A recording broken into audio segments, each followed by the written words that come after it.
and welcome to the first Cleft Lip and Palate Association webinar on the topic of self-esteem. This resource is the first of our psychoeducational series, learning about and understanding mental health and well-being, and is open to all adults born with a cleft lip and or palate. This webinar has been funded by the National Lottery Community Fund and is being recorded and will be available for viewing at a later date. For this reason, cameras have been turned off and microphones are muted. But yeah, please update your name if you have not already, just with your first name and your initial. So we're going to start with introductions and some housekeeping, as well as a brief summary of the content.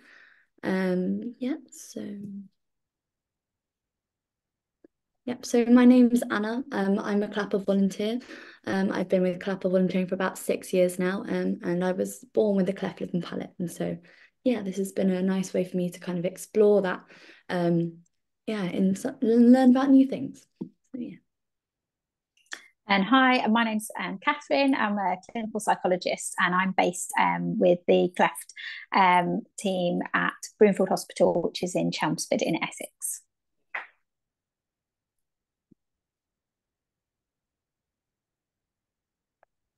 Hi, my name's Holly. I'm a trainee clinical psychologist. I'm coming towards the end of my training at the moment, and I'm currently on placement with the Cleft service at the Evelina in London. Hi, my name's Becky Croft and I'm the Adult Services Coordinator at CLAPA. Perfect, thank you very much. Some housekeeping for those of you joining us live. Please use the Zoom chat function to speak with a member of CLAPA staff at any point during this webinar. You will see a hello message pop up shortly. And if any of you have any issues with this, please email adults@clapa.com and we can respond via email. If you are watching live and would like captions for the webinar, please select closed captions by clicking on the 3 dot section at the bottom of your screen. And if you have any comments, technical issues or questions throughout the webinar, please put them in the chat as well. We can respond to these at the end. We will send out a feedback form via email after the webinar this evening. Please do complete this. We are piloting this type of event and would really welcome any feedback to help us improve these in the future. And we're really hoping it becomes a little bit of a series. If you find any content covered that's going to be difficult or distressing, please contact CLAPA staff via the chat box or email adults@clapa.com for support. We will be sharing some links at the end of the webinar to signpost the support and also some really useful information. And this will also be included in the post-webinar email. But yeah, your health and safety and well-being is really our priority. But the webinar will last approximately 1 hour with no breaks. If at any point you do need a break or need to leave the webinar, please remember that this is being recorded, and so you can always come back at a later date and pick up from where you left off. So today we're going to cover the topic of self-esteem.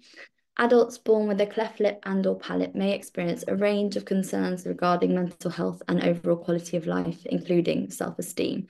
The most popular episodes on our Cleft Talk podcast were those on the topic of self-esteem. So we will look at what self-esteem is, how this might impact someone born with a cleft. And we will explore healthy self-esteem, low self-esteem, and improving self-esteem, as well as managing any other comments.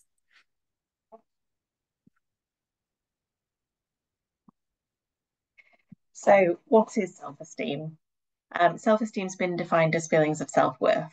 It refers to our generalized beliefs that organize the information that we receive and process about ourselves.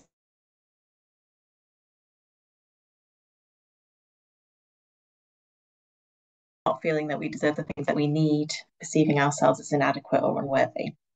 And just to say at the outset, we know that some people with a cleft can have experiences in childhood that might impact on their developing self-esteem. That's not to say that everybody born with a cleft will have low self-esteem, just like not everybody born without a cleft has good self-esteem. So how does self-esteem develop? Well, it develops in the context of our experiences, particularly with those closest to us, like our family and friends. It's been suggested that the development of self-esteem in childhood might be impacted when one of our core biological needs, those are the needs for connection, attunement, trust, autonomy, and love, are not met. While neglect or rejection can negatively affect self-esteem, the opposite's also true. So acceptance and connection can help to lay the foundations of higher self-esteem. One of our ways of understanding the development of traits like self-esteem is by applying Bronfenbrenner's model of child development. This model says within complex layers of the environment. So if we think about Bronfenbrenner's model of child development, it suggests that each child is influenced by different forces that act on their experience. Firstly, in the centre, you have a child's immediate connection. That's to family, school, peers, mentors, other individuals that kind of directly encounter them. How a child's treated at home, whether they experience bullying at school, whether they're able to form deep connections with friends, they're all influential in child development, including in the development of self-esteem. And of course, the interactions between the elements, so also influence the child's experiences indirectly. But a child doesn't just sit within a family and a social system. There are other influences, and these include the exosystem, so that's local services, the provision of resources such as healthcare and education, and then the macro systems, so that's our culture, the dominant values of society, how we're governed, and our social narratives. And all of these experiences also include the factors of time, that's the chronosystem. So that's how change is experienced over a lifetime. And looking at this model, we can see how the development of self-esteem can be influenced by individual interactions, the system a child interacts with, society, and even the social era that a child grows up in. The things that affect our self-esteem are different for everyone, and there are many things which might contribute to low self-esteem, such as bullying, relationship issues, divorce or separation, physical and mental health problems, problems at work or studying, experiencing discrimination or stigma, and worries about your appearance and body image, and feeling pressure to meet unrealistic expectations, such as for social media. Okay, so when we're thinking specifically about how the development of self-esteem for individuals with a cleft lip and palate is affected, it can be really helpful to think about what different experiences someone might have if they have a long-term health condition that may impact particularly on their appearance and or their speech. The need for treatment can be experienced as a long-term stress or make individuals feel that something is not right or something needs fixing. Appointments and operations can lead to time away from education, and this can impact on social relationships. And when speech is affected, this can also influence on our social confidence. Social and emotional adjustment is a developmental process that varies according to family environment, success at school, and how the individual and those around them cope with their condition. People living with something that makes them different, including a visible difference, are not necessarily at higher risk of developing low self-esteem, as there are many protective factors, including those that I just mentioned. However, they may be more likely to have some difficult experiences, such as bullying or teasing.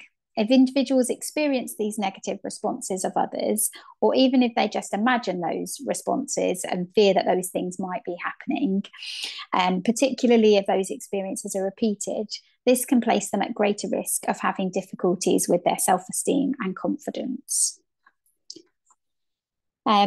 So your self-esteem can affect you in many ways, such as whether you like and value yourself as a person, can make decisions and assert yourself, recognize your strengths, feel able to try new or difficult things, are able to show kindness towards yourself, can move past mistakes without blaming yourself unfairly, can take the time that you need for yourself and prioritize your own needs, can believe you matter and are good enough, and can believe that you deserve happiness. When we have healthy self-esteem, we're able to think about ourselves and our worth in a balanced way, which includes being able to both recognize our weaknesses, accepting that we all do have weaknesses, and recognize, acknowledge, and celebrate our strengths and successes. We can also recognize any skills and abilities that we have that might be more neutral, remembering that it's all about being balanced.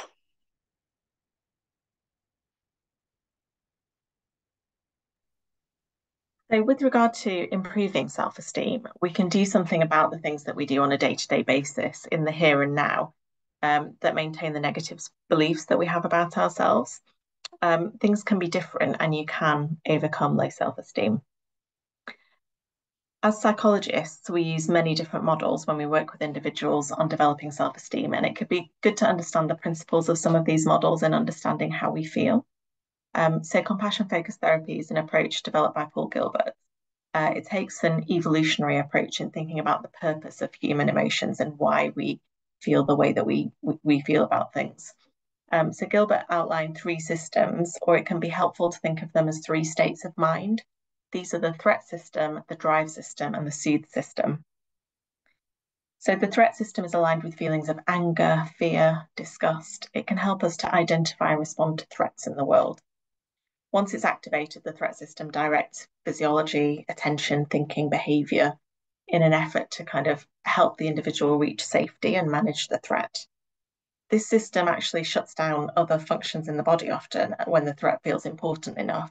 So if you feel like your life's in danger, you might experience a rush of adrenaline that prepares you for kind of fight or flight, and we all understand how that feels. Then there's the drive system.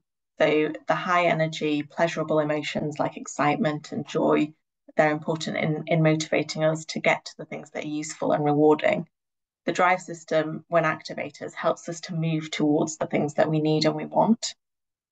And then there's the soothe system. So this system's linked to feelings like contentment and calmness. It helps us engage in periods of rest and peacefulness when we're not threatened or trying to achieve anything. It's also associated with kind of giving and receiving care from others. So on the next slide, you can see that the model indicates in a healthy state, these 3 systems working together, coming online when we need them to. But if we have lots of negative experiences, such as bullying, where we've had to respond to multiple threats or we felt unable to soothe ourselves for various different reasons, then the 3 systems can kind of fall out of balance and one can dominate and become much more present in our lives. In individuals with low self-esteem, the soothe system might be underactive, and the individual strives to prove their worth and manage the threats to their self-concept in the absence of being able to kind of manage how they feel. In this context, therapy might involve the development of a flow of compassion, so beginning with practicing showing compassion to others and then allowing others to give compassion to us. And finally, the most difficult part, which is learning how to develop self-compassion and be kinder to ourselves. So the soothe system can be developed by meeting our own needs effectively, attending to our feelings, developing the ability to tolerate difficult emotions. Some strategies that we use to develop the soothe system in therapy might be compassionate mind training, so self-compassion exercises, asking yourself, what would I say to a friend who was having these thoughts about themselves? Writing a compassionate letter, which is often to your younger self, if your self-esteem was impacted by childhood experiences, but it could be to your adult self as well, just expressing compassion towards yourself. So we thought it would be good to give you a taste of a self-compassion exercise. The panel here will be participating, and if you're watching live or on a later recording, you could also join in. This exercise is called Creating a Safe Place, and the purpose is to develop within ourselves an ability to feel safe that we can return to when we need to. So I'd like you to begin by sitting comfortably with both feet flat on the floor. Rest your hands on top of your legs or in your lap and close your eyes if you feel comfortable, or you could look down at the floor. Begin to focus on your breathing. Allow the air of each breath to come down into your diaphragm and then exhale fully. Try to come to a comfortable, soothing rhythm in your breathing.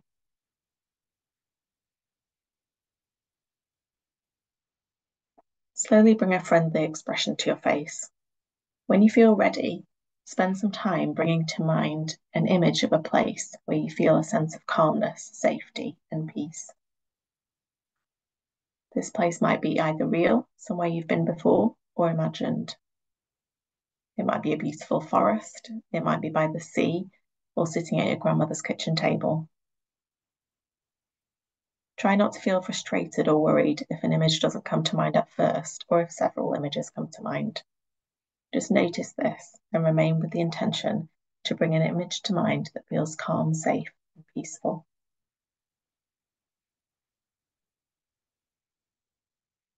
When an image has come to you, notice what the place looks like. Imagine yourself sitting or standing in the place. Wherever the place is, focus on what you can feel. In your safe place, you might feel the sun on your face, or a breeze lifting your hair, or caressing your cheek, or the heat of a campfire burning. You might feel sand between your toes, or the ambient warmth of a home. Now notice if there's any sounds that are present in this place that add to the feeling of calm and peacefulness. Perhaps the sounds of the trees in a breeze, or of birds singing. If there are, allow yourself to pay attention to these sounds. Now focus on what you can smell. Maybe you smell the woodland or the ocean breeze. Spend some time noticing the scents of the place.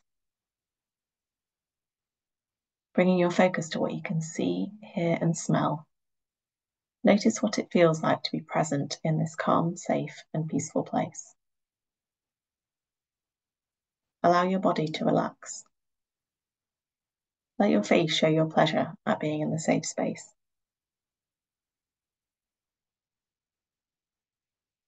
Finally, imagine that your safe place actually finds joy in your presence as well. Feel how your safe place rejoices when you arrive, and feel your own pleasure at being there mirrored back to it. Create an emotional connection with this place so that you can return whenever you need to feel safe, loved, and at peace. Now we're going to open our eyes and return to the session. I hope you found that helpful. How did you find doing the exercise, Anna, Catherine, and Becky? I feel really sleepy now. Yeah, so relaxed. I felt like I breathed more by the end of it.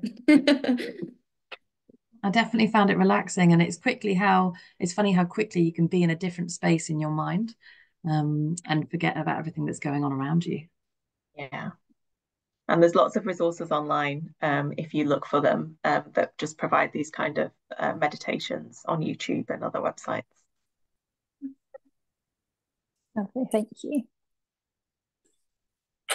So I'm going to just talk now about another therapeutic approach. So there's lots of different models that can be used to help to build someone's self-esteem.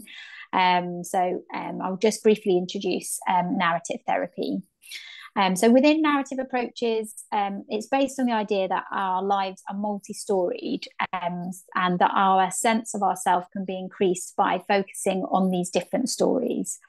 So often when an individual has a health condition or has had difficult experiences, sometimes this can become the single story that they and sometimes others tell about them or listen to. And so the tree of life is an idea that's based within this model that was developed by a South African lady called Nazelo Nebe. And it assumes that no one is just a passive recipient of trauma or difficulty, but that we all have lots of skills, attributes, and resources that can be mobilized to help us to respond, cope with, and survive the difficulties that we face. So if you look at the image there, the different parts of the tree represent lots of the different ways that we can think about ourselves as more than just what has happened to us.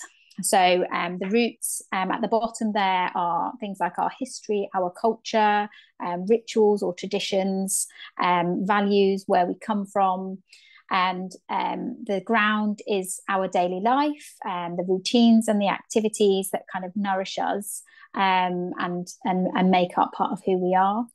The trunk is really important. So the trunk is our skills, our attributes, our abilities, and those are the things that enable us to stand strong in the face of the storms of life that may happen. So really important for us to understand what those things are that help us to survive. The branches are kind of reaching upwards, and there are hopes and our dreams. So they're kind of aspirations and ambitions that we have. And then you have the leaves. So the leaves are the important people in our lives. So that can be people that are living, but it doesn't have to be people that are living, people that have touched and contributed to our life. Sometimes they might be, celebrities or authors, anybody that's kind of influenced and inspired us in some way. And then you have the fruits, and the fruits are the gifts that have been given to us by people and experiences. And then the flowers are the gifts that we give to other people. And then the little bit in the corner is the storms of life. So that for some people might be their cleft. But the important part is that it's just a small part, and it doesn't define us. It's something that happens to us, but it's everything else about us that enables us to cope with those experiences that we have. And it can really help kind of drawing some of these things out, just to highlight the richness of who we are, and all of the things that we have to offer, the people around us, and to offer the world. It can be quite hard to start that. So the next slide is starting to kind of think about that key aspect, which is how do we start to acknowledge our positives? So in order to try and identify that trunk that I was speaking about, those skills, attributes, etc.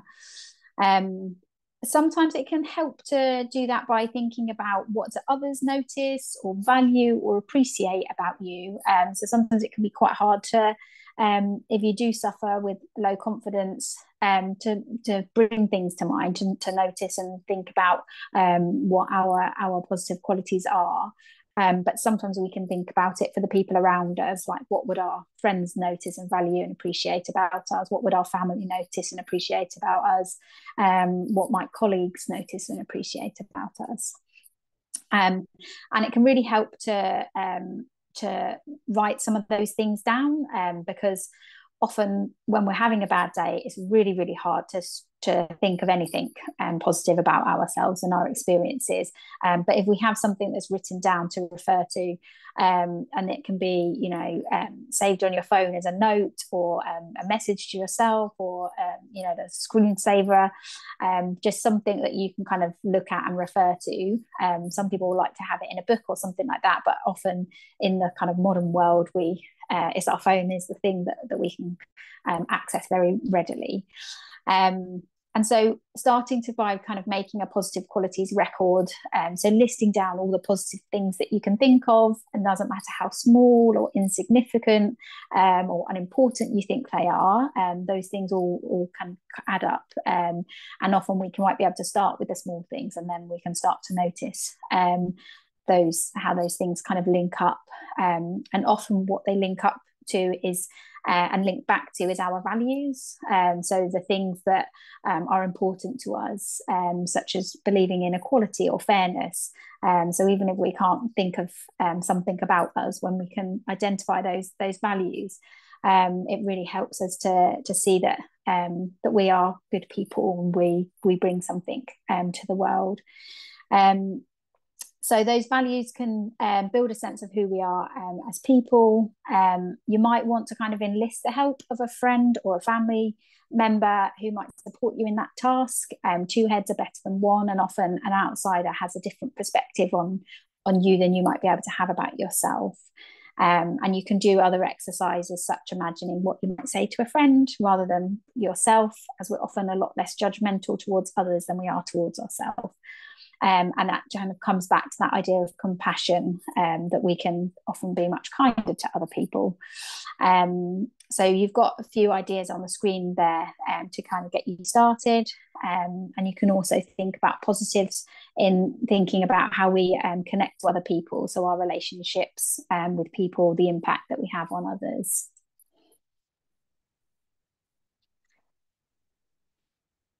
Yeah, so next we'll be thinking about challenging those negative self-evaluations that we might have. It's important to remember that thoughts aren't facts. They're just the way that we see the world. So our thoughts and evaluations are often opinions that we have rather than facts. They're open to question, and they shouldn't be something that we just accept if they're causing us distress. Instead, you can dispute, you can dissect, examine and assess them, like a detective or a lawyer would, to see how realistic they are and put things into perspective. We can all fall into problematic thinking styles. So this slide outlines some of the main negative thinking styles. Now, it's important to note that we can all find ourselves engaging in these thinking styles on a regular basis, but sometimes a particular thinking style can take over and colour all of our interactions with a knock-on impact on how we feel. So if you feel like it's getting in the way of your quality of life, it might be helpful to seek input from a psychologist to support with challenging some of these styles of thinking. You can begin to challenge your negative self-evaluations by asking yourself, what's the evidence for my evaluations? What's the evidence against my evaluations? And then, are these opinions I have of myself, or are they facts? How else could I view this situation? What other perspectives might there be? What advice would I give to a friend in this situation? And are there any positives that I'm ignoring?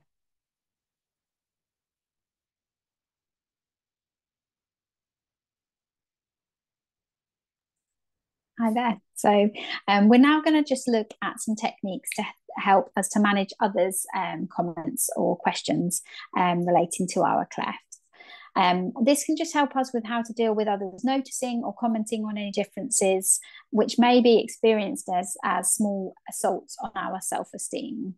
And having a strategy to be able to manage others noticing any differences can be really helpful in building our confidence.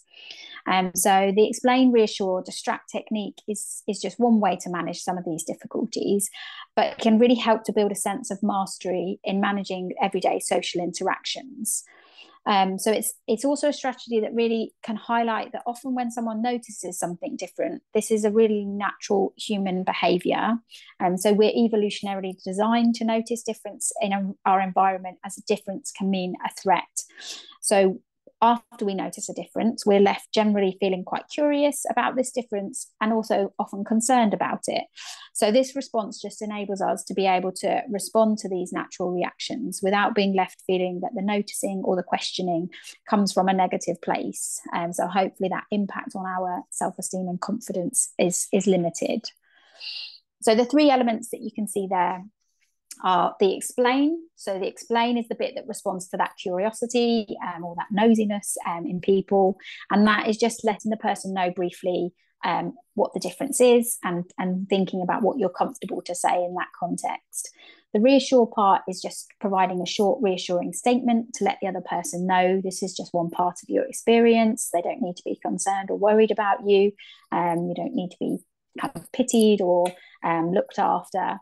And then the distract part is really just moving the conversation onto something else and letting the other person know that's as much as I want to say about this. Thank you very much. And in doing that, it just gives you some control back over that conversation. And it's doesn't have to feel like an aggressive thing or a blocking thing saying that you don't want to talk with them. It's just letting them know that's all I want to say about that. So having a kind of pre-prepared response can just allow you to feel more confident in some social interactions. So we're just going to invite Anna now to join me for a bit of a role play. So we've tried to think about having a couple of examples which some people might have experienced. One thinking more about where speech might be more affected, and one thinking more about a visible difference, recognising that depending on whether you have a cleft lip or palate or both, you might be affected in different ways. So Anna, are you there? Yeah. Hello. Yeah, no, so one of them I thought we'd talking about speech is one thing I really struggle with. It actually, in English a bit, I had a lisp growing up and it's kind of gone, well, it depends how nervous I am. The more nervous I am, it comes back, especially when I speak in another language. So I speak a bit of Spanish, and learning that for me was really difficult, especially just going to the supermarket. So like when someone would notice there's something different about the way I talk and like would ask, why do I sound like that? And like their comment made me feel quite self-conscious of my speech, basically. Yeah. So kind of in that scenario, if you were to sort of think about coming up with like a little response to that in line with the explain, reassure, distract, what is there like an explanation in terms of about your cleft that you have like a short sentence that just lets somebody know that's why. Yeah, I think I'd probably say, oh, I have a difference in my mouth. I had a lot of operations growing up because I had something that was different. And so for me, I had to learn how to say those like letters again, especially S. Yeah, okay, great. And then the reassure part. So as I say, that's kind of just saying something about, like particularly because you've mentioned about the operations, that it's all healed now, or I haven't, I don't have any operations anymore. Whatever would it doesn't hurt, that sort of thing. thing. Yeah, definitely. And then the distract part, particularly in that scenario, at the supermarket, might just be whatever item it is that you're trying to find in the supermarket, even if there isn't one, just to say, can you direct me to where are the apples? Yeah. Yeah. Okay, nice. And what, the three together, like one after the other? Yes, yeah. So yeah, exactly. Like, so for you, I had a lot of operations when I was younger because I had a gap in my mouth, but it's all healed now. It doesn't hurt. Do you know where I could find the apples? And as I say, it's just it's not there's no aggression in it, but it just responds to the kind of parts of their curiosity, and we can adapt it and change it depending on the environment. So if it's somebody that you're going to have an ongoing relationship with, you might respond with more detail than in a situation like the supermarket, where you're probably not going to see that person again, but you want to feel comfortable to be able to go to the supermarket and not worrying about practicing your Spanish. Yeah, and I guess another one would be like something more physical, maybe about my scar. If you're on the bus and you notice someone staring, especially little kids, I think little kids tend to stare more, but then also sometimes old people, I mean, maybe it's a generalization, but I've had quite a few grannies on the bus be looking at me like, oh, is there something there? Is there something different? And you're just aware of them looking, Yeah, definitely. And again, thinking about kind of our confidence and going out in social situations, if we're worrying that that's something we're going to encounter and deal with, that can really affect whether we do it, and if we do go, then how we're feeling about ourselves for the rest of the day, because that's kind of how it starts. So with the staring, it's enough to just make eye contact with the person. Often people don't realize that they're doing it. And it can be quite kind of absent-minded, or just not have got much self-awareness of the fact that it's quite noticeable. So sometimes just trying to kind of make eye contact with them, just to let them know that you have noticed, and that often people feel awkward enough that they just will stop. Sometimes then, depending on kind of how comfortable you feel, being able to just smile or just say hello can just break that tension, can make it you feel a bit more confident. When we kind of have a smile on our face, even if it's a fake smile, we just automatically feel a little bit better. A bit like when we were doing the compassion exercise before, and we were kind of putting that smile on our face, you just start to feel a little bit more joyful when we do that. And again, it's not an aggressive response. It's not something that puts us into a state of defensiveness or anger. And reminds, in line with what we're talking about with the narrative approaches, reminds them that you're a whole person and there's lots more about you, and you're human, and actually just kind of staring at you isn't kind of appropriate or comfortable. If it feels that those things kind of don't, it kind of continues and that isn't effective, as I say, 9 times out of 10 that is enough, then you might feel able to be assertive, again, not being passive, not being aggressive, but just like, I've noticed that you're staring, did you have a question that you wanted to ask? Just kind of, if that feels comfortable for you, just letting them know that actually I'd rather just talk about it, and then you can go back to the explain, reassure, distract type statement, because if they are going to ask a question, that answer generally will respond to most questions that would come in that context. Does that make sense?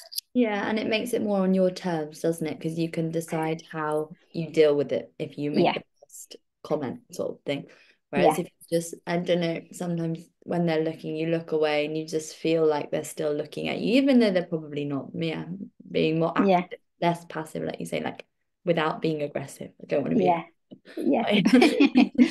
And often as like the eye contact thing, sometimes they're not, like as you were saying there, they're not looking at you, or they're not deliberately, that's not what the reason that they're looking at you.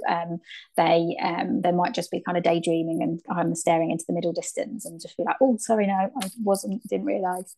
And then that also gives you a little bit of information, like, oh, maybe everybody isn't staring at me, and maybe it's not as noticeable as I think, or maybe I'm not going to have all these negative responses that I'm fearing might happen. Because often the experience is not as negative as we're imagining. Okay. Nice, thank you.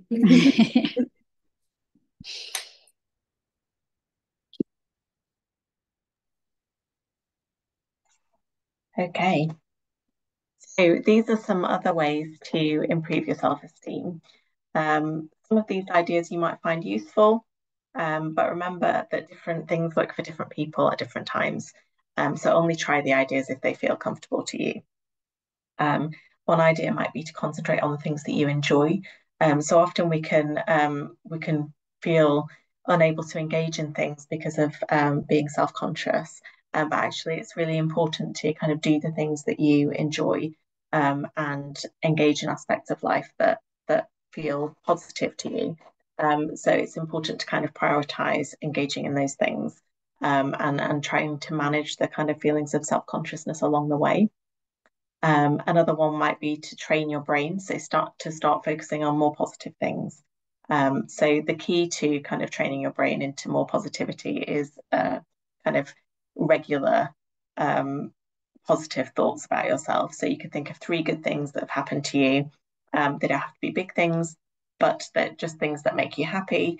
They can be the little things that make your life easier or make you smile. And the more that you do that, the more that you strengthen the connections in your brain to think positively about yourself. You could show kindness to yourself. So if you feel yourself engaging in negative self-talk, it can be helpful to ask the question, would I talk to a friend in this way? Is this something that I would say to somebody who isn't myself? And instead, you could say something positive to yourself. So people like to do this sometimes in front of a mirror, which can feel strange at first, but it becomes more comfortable with time. And the more that you do it, the more, again, that connection is strengthened so that you start to think more positively about yourself in a natural way. Try to avoid comparing yourself to others. It might help to limit, for example, how much time you spend on social media or other online communities if you find them unhelpful. So we know that what people choose to share about their lives often isn't the full picture, and it can be quite sort of hurtful to see what other people are saying on social media. There are obviously positive aspects as well, where you can engage with communities that have been through similar things to you, or engage in sort of body positive Instagram feeds. But just be mindful of the impact that social media has on you. Doing something nice for yourself is another thing that you can do to build self-esteem. So you could make a favorite meal, you could play a game you enjoy, spend time with a friend. You can build a support network, so talking to people that you trust, having someone listen to you and show that they care and can help you is all really good for your self-esteem. If you're not able to open up to someone close to you, you could call a helpline to speak to somebody anonymously. For example, there's the Samaritans, or there's the NHS mental health helplines. You can focus on positive relationships. It might feel a bit difficult sometimes to control who you spend time with, particularly in a workplace or education environment. But where it's possible, it can help to spend more time with people who make you feel good about yourself and to really kind of flow into those relationships. There's also peer support, so making connections with people who have similar or shared experiences can be helpful. CLAPA peer support, which you're aware of. You could try talking therapy.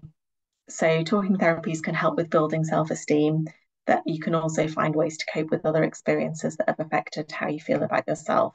And to get referred for talking therapy, you can speak to your GP or your cleft team if it's something specific to do with your experiences of your cleft, or the CLAPA counselling service. You can set yourself a challenge, so try volunteering. You might decide to volunteer your time for something you feel passionate about. Setting small goals that can help things feel a bit more manageable, and give you lots of smaller senses of achievement along the way. So small goals help you to kind of generate that positive feeling from having achieved something.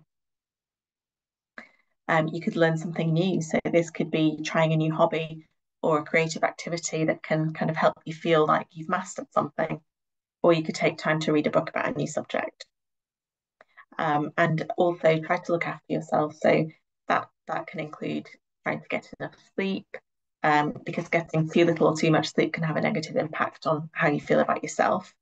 You could think about your diet, so eating regularly, keeping your blood sugar stable can make a difference to your mood and your energy levels. Try to do some physical activity.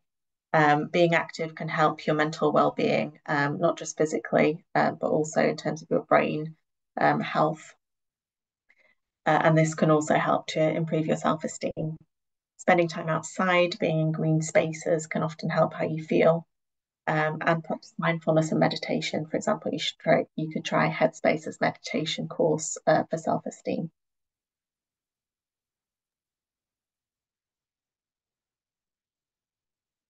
We hope you found this webinar useful. This is the first in a psychoeducational series that CLAPA are developing.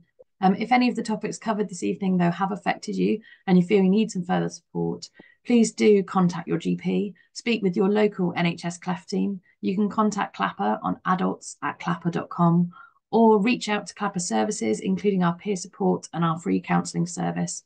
So more information can be found on our website, and will be included in the follow-up email that we send out this evening. So we would like you to know where to find support if you need it, and here are some websites and links to helpful information if you are struggling or would like to know more. You can also, as previously mentioned, access talking therapies through the NHS, through Changing Faces, and through Cleft team psychologists.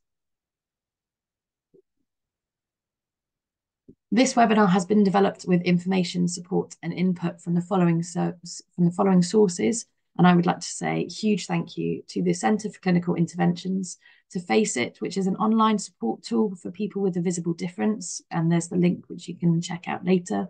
To Mind, to Catherine and Holly for all of their input and help in preparing this and this evening. To Anna for hosting this evening.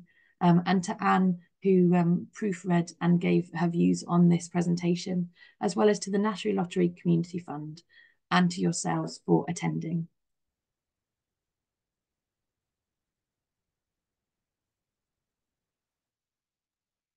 So now we're going to answer some questions from this evening. One that was sent in was this. So it is very hard to make a statement of this kind with others, especially family members or children. I don't get embarrassed when on my own, but I get especially embarrassed if I'm with older children and I get a comment.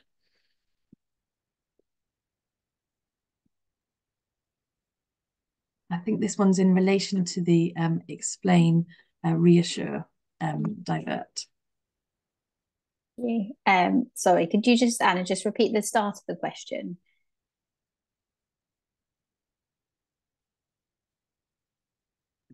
Yeah, sorry. So it says, it is very hard to make a statement of this kind. I think talking about what we were saying earlier, with others, especially family members or children. I don't get embarrassed when on my own, but I get especially embarrassed if I'm with older children and I get a comment. Yeah, I definitely is something that we would recommend kind of rehearsing and practicing. I think doing it like on the hop is quite challenging. We within the Cleft team, we introduced this kind of right really early on when there's a parent comes with a new baby with a cleft, to think with them about how to start modelling this from from birth, basically, so that they become really used to that this is okay to talk about and okay to answer, and realise that obviously for adults that is kind of playing a bit of catch up with that. So I think it is thinking ahead of time about how you what sentence for you does feel okay and does feel comfortable. As I say, the level of detail depends on the context, but it can be you can say, I do have there is a difference with my speech. Like, you don't have to say any more than that. Like, if that is as much as you want to, it's like it doesn't hurt me. It's nothing to worry about. And then change the topic. So the level of detail that you give can depend on where you're at with that for yourself and being able to talk about it. And I think if it's more challenging, like this person saying around family, it might be having some of those conversations again outside of that scenario, where you kind of say, this is something that happens and I'm trying to think about how to respond and manage those situations. How would it feel for you if I said X, Y, Z? Would you be comfortable me saying that? Or how do you think I should respond in that scenario? But it also is okay to not respond all the time. So if it's fine when you're on your own and you've got a strategy to feel confident in those scenarios, great. If it's difficult when you're with family and it feels more comfortable in that scenario to just ignore it, then that's okay as well. What we often say with the explain, reassure, distract is that because questions come from nosiness, curiosity, and concern, that if it's people that you're going to have repeated contacts with, that curiosity doesn't go away if we don't give some kind of response. So even though it might feel uncomfortable and it might take time to build that confidence to be able to have those responses, if you don't, then you're likely to continue to get questions or comments in those environments.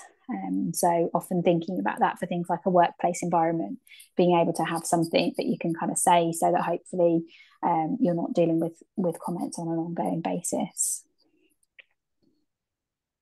Okay, yeah, thank you. That's a good idea. It makes sense, doesn't it? And then I got another one that's kind of similarly related, but it was a question in response to, do you have any tips for when it's young children staring or looking in particular? She said, or this person said, in their case, it was a familiar experience growing up, especially like that response from small children. Haven't had that experience since I had my nose fixed when I was 18, 40 years ago, but it has left me a little awkward around young children because it is a little bit harder because they might not understand necessarily what you're saying, Yeah, because of with it being the staring, like I think sometimes making the eye contact, smiling, waving, saying hello, can just diffuse that. And like so in a similar way that you might do with an adult, you can still use those.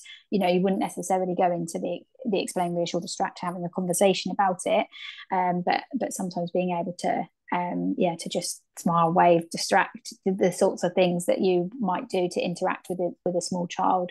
I can hear that that's hard if you've had those difficult experiences. You then might not feel comfortable around small children, so it might be harder to do that kind of naturally. But again, the sort of distraction stuff, if they've got, I don't know, glittery shoes on or something, like, oh, I love your shoes, something which puts the attention back onto them. And, you've noticed they've got a Paw Patrol t-shirt, like, oh, what's your favourite character? Or, so whatever it is, but something that just takes the focus away from being on you to thinking about them. If it feels really uncomfortable, you can potentially direct it towards the parent in that scenario, kind of like, oh, I've noticed that your little one's staring. Do you think, have they got a question or something? So that then, again, you can kind of still have that conversation, but with the parent, and then hopefully the parent will do some of that education with their child about things. Okay, thank you. And then we got another one here, which is more of a statement about so they explain that sometimes their self-esteem is in a good place, and the fact that they have a cleft doesn't even enter their head. But then a rogue comment went out and about, it's kind of like running into a wall, and that even though they are confident and have solid self-esteem, and solid self-worth, one comment can sometimes have a really mega detrimental impact. And that actually in those moments to be calm and collected can actually be really difficult, because I get and I understand what they're saying, like to you're living your daily life, and you're just there being you, and then suddenly something hits and you go, oh, I wasn't expecting that. You don't have those walls up, or not walls maybe, but you're not prepared all the time. Yeah, absolutely. And I think, well, we were saying before about kind of writing down some of those positive things to remind yourself that can be kind of a moment to be able to look at those things, because those will be the times when it's really hard to remind yourself of that. I think surrounding yourself with the right people, so that they notice when something like that happens, and they might do the distracting and the kind of pulling you out of that situation, reminding yourself of how loved and cared and worth, like your self-worth and things like that, when perhaps you're struggling to kind of tap into that. And yeah, just again kind of feeling that if you are able to have a response to that, then like being able to rehearse that kind of assertive response in that situation, even if you're faking it and inside you're like crumbling, but also being kind to yourself and giving yourself permission that that is gonna, for any of us, that would throw us off. And I think particularly in our adult life, like we get prepared for things when we're children and we're at school and we're used to those sorts of things happening. But when we're adults, it's kind of like, oh, okay, that that's not what I was expecting from other adults in this scenario. But hopefully afterwards you can kind of reflect on it and think, this is more about them as an individual than about me, and that all of the people that are important to me, and whose opinions are of value to me, don't think in that way and don't act in that way. Yeah, that makes sense. Thank you. And then there was a really nice thank you here that says, I think the explain, reassure, distract will be really helpful. I've got a new line manager who I'm getting to know, and I had to broach the subject of time off for appointments. My previous line manager was fantastic and says I can still go to her, but I know the subject will come up with the new manager. Thank you. I guess that's I mean, you were commenting earlier on how dependent on who you're speaking to, you might have to explain more or less in order to like fill in those gaps and make you don't have the same conversation again. Like work's one of those situations, Yeah, definitely. Being able to kind of, in that scenario, your explanation would be, this means that I have to go to appointments sometimes. And then the kind of reassurance will be probably more for them about, but I will keep on top of the work that I need to do, and those sorts of things. Nice. Okay. And then we have a question about starting new relationships. Do you have any advice for self-esteem when it comes to starting new relationships? Yeah. Sorry, go on, Holly. Yeah, it's such a big topic, isn't it? It could be its own webinar. I think when it comes to starting relationships generally, say friendships, I think for your self-esteem, it's really important to be around people who are a positive influence, who you like to be around, who make you feel good about yourself. And I suppose the same is true actually in romantic relationships. And if you have identified that low self-esteem is something that you struggle with, then you are sort of a bit more vulnerable, I suppose, in terms of letting people in.